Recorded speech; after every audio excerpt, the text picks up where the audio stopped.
Naipadala na sa opisina ni House Speaker Bogie D ang dalawang impeachment complaint laban kay Vice President Sara Duterte.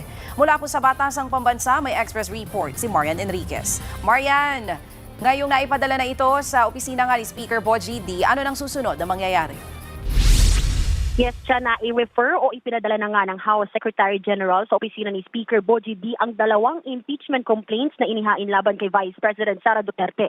Ayon kay House Justice Member at House Committee on Public Accounts Chairperson Terry Ridon, ngayong naipadala na yung mga impeachment complaint ay inaasahang maisasama na ito sa order of business ng Kamara sa plenaryo sa Lunes, February 9. Gayunman, hindi nito inaalis yung posibilidad na maaaring may maghain ng reklamo mula sa 1/3 o higit 105 na kongresista para sa fast track mode.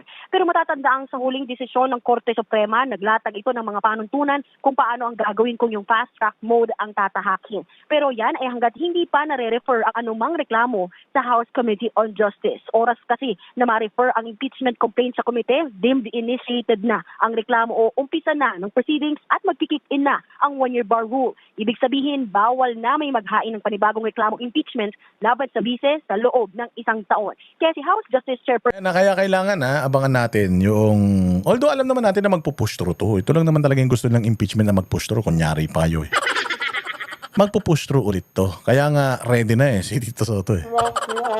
Pero abangan natin yung argumento. Tingnan natin if total naman yung mga argumento nung pagbasura nila sa mga impeachment ni BBM, may mga statement namang silang binigay kaya nila binasura.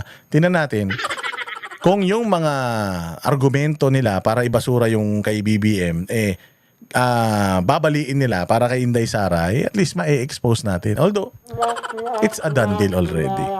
Nung ifina-file pa lang yung impeachment kay BBM, the fact na hindi tinanggap yung impeachment nila Mike Defensor, and the fact na hindi na pinursu nila Mike Defensor yung impeachment nila kay BBM, because alam nila na mamamatay talaga yan. Hindi talaga yan magpa-prosper sa Committee on Justice. Sino kasi yung nasa Committee on Justice? Yung nasa Committee on Justice, sangkot din eh. Sangkot din sa katiwalian eh. Anak ng tinapay na. Sila rin yan. Kaya nga bulahan portion talaga yan eh. So ngayon, ito kay Inday Sara, dahil taing-tai sila dito, I'm pretty sure the same people yung nandiyan dyan sa Justice Committee ng Congress. Tangin na yan. Lahat ng mga prinsipyong ginamit nila noong dinismiss nila yung kay Bongbong. Lahat yun babaliin nila para kay Inday Sara. Pusta.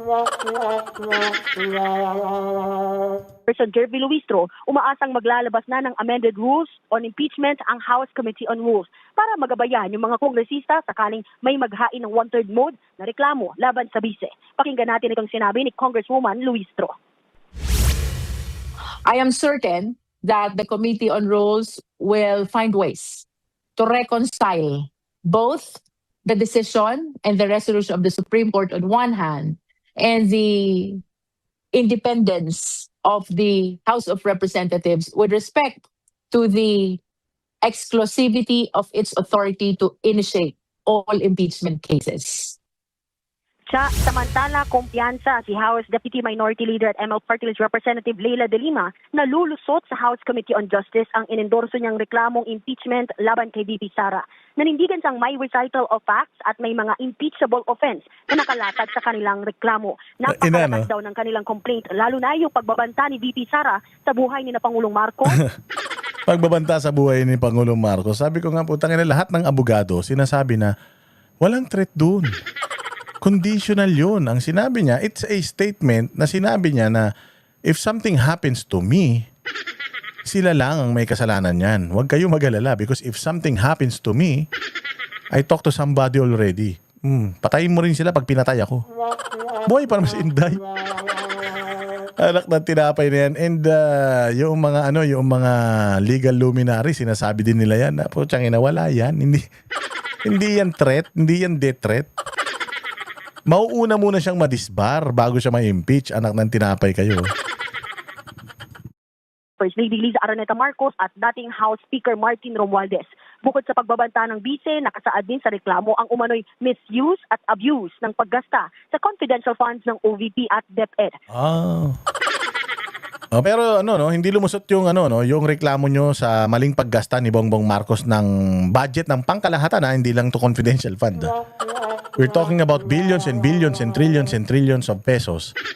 So yung sa kanya, hindi lumusot. Yung kay Inday Sara, wala pang 1 billion yan.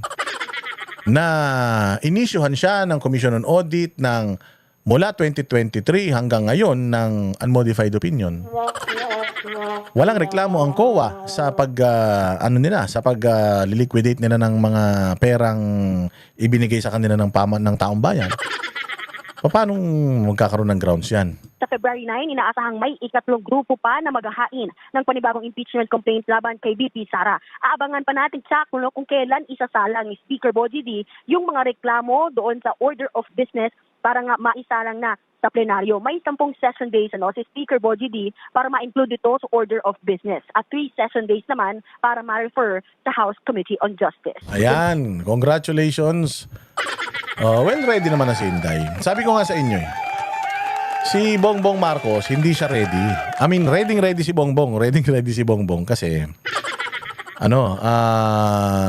ready si Bongbong dahil nga hindi siya naghahanap ng mga legal team niya para dyan sa impeachment kasi alam niya na hindi talaga lulusot yung impeachment niya. Siyempre ba naman?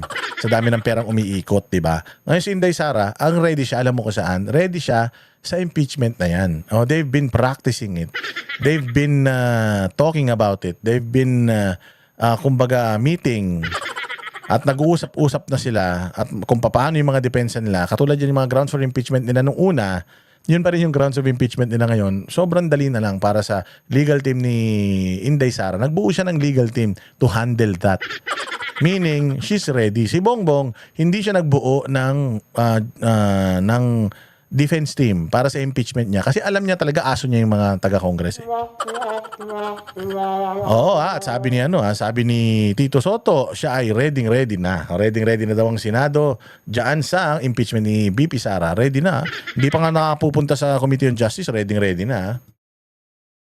Nasa opisina na ni House Speaker Bogie D ang 2 impeachment complaints laban kay Vice President Sara Duterte. Kaya naman si Senate President Tito Soto kumukonsulta na sa ilang miyembro ng hudikatura sakaling umabot sa Senado ang mga reklamo. Narito ang agenda report ni Hannah T. Handa raw ang Senado tumanggap ng impeachment articles ayon kay Senate President Tito Soto. Yan ay kung makakarating nga sa higher chamber ang 2 impeachment complaints na inihain sa Kamara laban kay VP Sara. Nakarating na sa opisina ni House Speaker Bogie D ang mga reklamo ayon kay House Secretary General. Sakaling tuloy ang impeachment trial, si Soto ang magiging presiding officer nito. Nagpapakonsult o brief na raw siya sa mga kaibigan niya sa judiciary dahil gusto niyang tutukan ang rules of evidence. Bakit? Ba't ka pa mas magaling ka sa Supreme Court? Di mas magaling ka pa sa Supreme Court? Bakit ka humihingi ng advice sa mga kakilala mo mga abogado? Wag na, kaya mo na yan, matalino ka eh. Di ba, labing isa nga yung horado, yung Supreme Court Justices, putang ina, mas matalino ka sa kanilang 11 eh. Wag, kaya mo yan. At rules on criminal procedures sa paglilitis. Yun ang pinakamahalaga lang naman sa yun ang pinakamahalaga sa impeachment eh. Kailangan maliwanag ang pananaw mo sa rules of evidence. Dahil Hindi ka na maimbestiga. Hindi ka na investigador, hindi ka mga abogado. Hindi ka naman naging polis. Hindi ka marunong mag-imbestiga eh. Walang paano kailangan may alam. Pucha kasimple, tinan mo sinabi ni Bing Guanzon, pag ikaw nag-apply ka ng polis, kailangan gumraduate ka sa PNPA, nag-criminology ka, gumraduate ka sa ganito. May pinag-aralan ka kailangan para maging polis ka. Puta, para maging senador, maging presidente, maging congressman, putang ina kahit wala kang pinag-aralan, pwede. Kaya nga dapat itaas talaga natin kasi tinan mo pagka yun nga pag naging pulis ka kailangan may pinag-aralan ka. Pero kapag presidente, vice president, senador, congressman, kailangan marunong ka lang magbasa. Marunong ka lang magbasa tsaka Pilipino ka. Yun lang ang qualifications. Putang ina yan tapos biglang maghihiring ka, magiging kang judge, magiging kang huwes, gagawa ka ng batas tapos wala kang pinag-aralan. Putang ina niyan.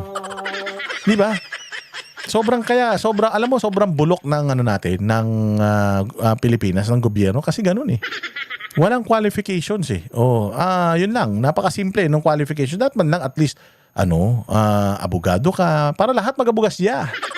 Kailangan, kung congressman ka, dahil gumagawa ka ng batas, dapat abogado ka. Dapat may PhD ka sa ganito. Dapat specific.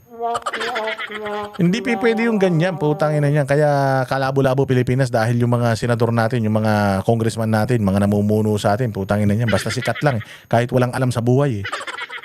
Nananalo at naglilingkod sa bayang Pilipinas. Putya, mantakin mo, magiging silang judge.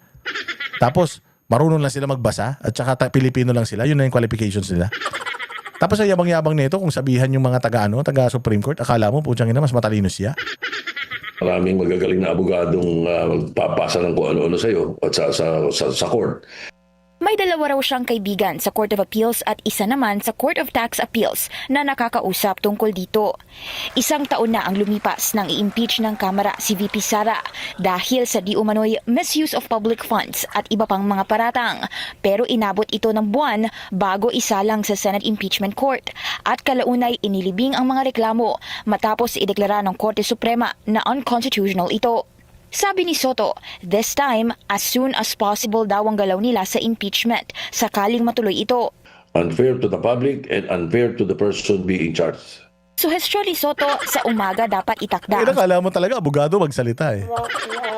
Putyang ina, achichi lang naman ang achichi yan sa Itbulaga. Senate Legislative Work hanggang 1:00 ng hapon habang magko-convene naman ang impeachment court ng Senado 3 p.m. onwards. Nakadepende naman ang timeline sa kung paano ang takbo ng prosecution at defense. Wala naman daw nakikitang pagbabago si Soto sa procedure ng paglilitis at posibleng may iba ring mga senador na naghahanda na para dito. Alam nyo, pabor ba kayo na dapat sa susunod o gumawa ng batas na ang impeachment hindi na sa Senado dinidinig para ano siya, para hindi siya political? Pwede bang ibigay na kaya sa Supreme Court yun, no? Sila yung magduminig, no? Sila yung yung maging mga impeachment judges, no? Bakit kaya? O kaya talagang gumawa na ng impeachment court, parang Sandigan Bayan, ganun, di ba? Kaysa ito mga to, putangin na mga bobo to eh. Diyan mo iaasa yung mo. Diyan mo, kahit gaano kakagaling na abogado, tinan mo, kahit gaano kakagaling na abogado, yung paliwanag mo sa kanila yung punto mo. Eh puta, walang mga pinag-aralan to mga to. Okay lang yan. Paano yan? Paano na magiging Paano na magiging maganda, maayos yung paglilitis na yan? Ay, nako. Ewan. Ay, maraming salamat mga bossing. Nagtapos na naman ang isang araw ng ating palitan ng kuro-kuro. Magbuhay kayo, mag-comment kayo dyan dahil nilalike ko yan. Binabasa ko bawat isang mga comment ninyo. Mag-like kayo, mag-share ninyo. Oy, may super thanks. O gamitin nyo naman, click nyo, tapos maglagay kayo ng ng amount. O hindi nyo madadala sa sa kabilang buhay yan, yung kayamanan nyo, bawas-bawasan nyo yan. Maraming salamat, Banatero.